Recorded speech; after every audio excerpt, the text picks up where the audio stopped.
So here from the ASH meeting, the American Society of Hematology meeting 2019, a number of exciting things that are really going to be applicable to patients in the very near future. Firstly, I think a lot of biology is kind of being discussed and evaluated, and I think what's extremely exciting is the amount of genetic information on lots of important lymphomas that are being worked through and genetic mutations that are being shown to be targetable with treatment. And there's a gene called EZH2, but there is a targeted therapy that in follicular lymphoma, where that gene is often abnormal, has a very high response rate if you have the mutation.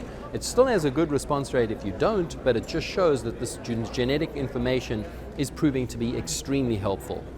I think another area which is very exciting is new drugs, but not on their own, now in combinations. And a number of combination approaches in Hodgkin lymphoma and in follicular lymphoma are really looking extremely promising.